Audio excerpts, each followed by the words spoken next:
In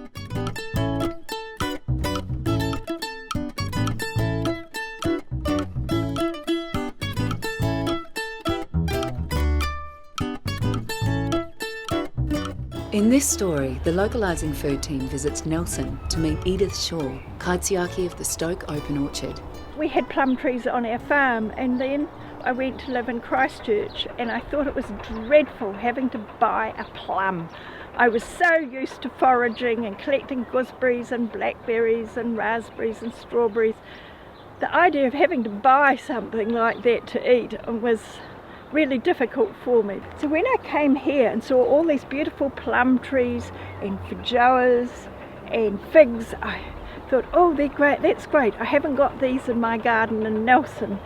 With more and more people renting or living on small properties, it's great to hear local councils are now supporting this type of community food initiative.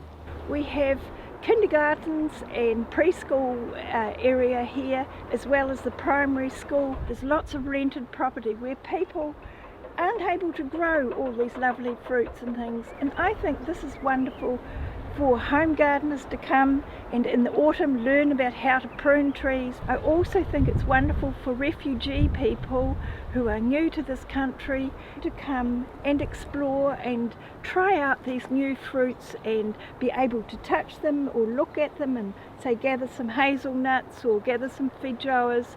I got a real lovely surprise because I had asked the City Council to have more nut trees. Nuts are very expensive to buy in the shops, and here I'm pleased to tell you my wish has been granted. We've got a lovely walnut tree developing. Be a year or two before some walnuts come, but it'll be lovely. It'll be a lovely shade tree for the kindergarten children to come and sit under, and I hope that they can gather some walnuts if I haven't beat them to it.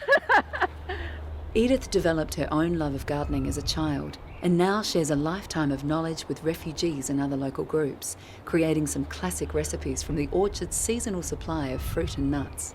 And so I use this as a learning area as well to help people less fortunate.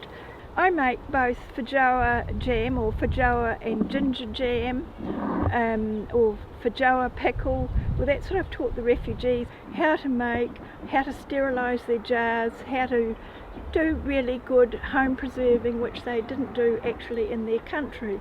I make a very nice blackcurrant ice cream, so it takes 500 grams to make this lovely ice cream, and I'm delighted I collect blackcurrants from here. I've given lots of people the recipe, and it's very easy to make, and it's simply delicious as well as nutritious. And I make very nice glazed figs.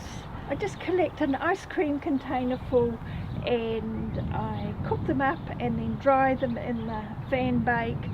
Nearly everybody in Nelson has a driveway in and a little narrow garden between the driveway and the fence. And what better way to utilise that space with an espaliered apple tree, and underneath you can have strawberries or herbs or something else like that. And it's a good way to utilise a difficult space for the home gardener. Edith's passion for sharing food and knowledge is instrumental in building resilient communities, and we would love for you to share your public planting success stories with us here at the Localising Food Project.